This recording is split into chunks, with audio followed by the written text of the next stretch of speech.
환불을 강제하는 경우는 없습니다. 1년 동안 상대방의 프로필을 제공을 합니다. 남자나 여자를 주선해주는 것도 계속 거래에 해당이 되는 걸까요? 상대방이 하나도 마음에 들지 않을 거예요. 강행 규정이 있습니다. 그러면 계약이 끝난 거예요? 환불 불가 그렇게 돼 있다고 하더라도 언제든지 해지가 가능한 것이고요.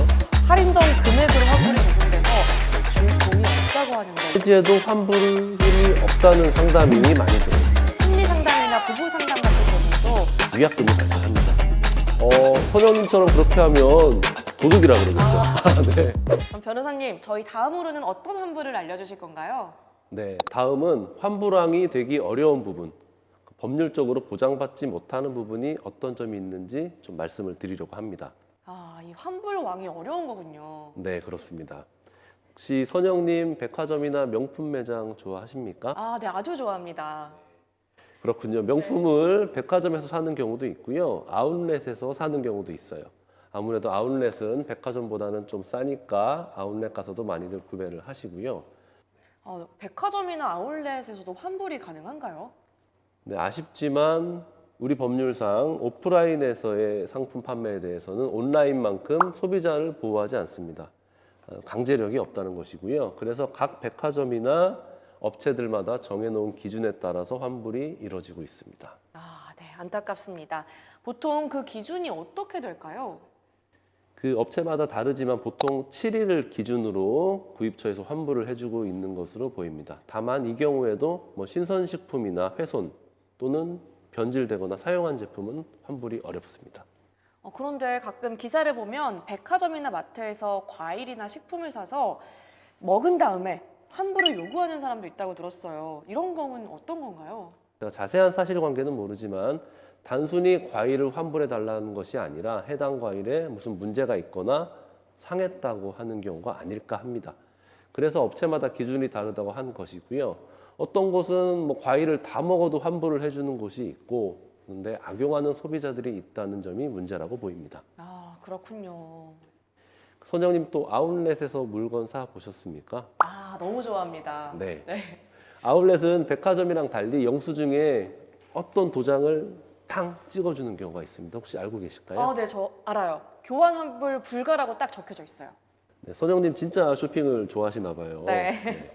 궁금했었는데 이런 경우에도 설마 환불이 안 되는 건 아니죠? 환불 왕이니까 해결이 될 수 있는 거 아닐까요? 저 환불왕이라서 해결을 해드리고 싶은데 처음에 말씀드렸듯이 오프라인의 경우에는 강제하는 법률이 없어요. 그래서 업체마다 다르게 적용되기 때문에 어떤 곳에서는 해주는 경우도 있지만 어떤 곳에서는 제품에 하자가 있어도 당신 처음에 확인하지 않았냐 그러면서 환불을 안 해주는 경우도 있습니다. 그러면 확인을 잘 해봐야겠네요. 네, 그렇습니다.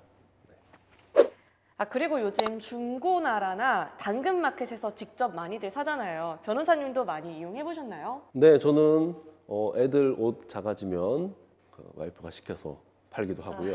네, 자전거도 당근으로 구매를 하고 팔기도 했습니다. 네. 사실 이런 것도 온라인으로 판매를 하는 건데 7일 이내에 환불이 가능한가요?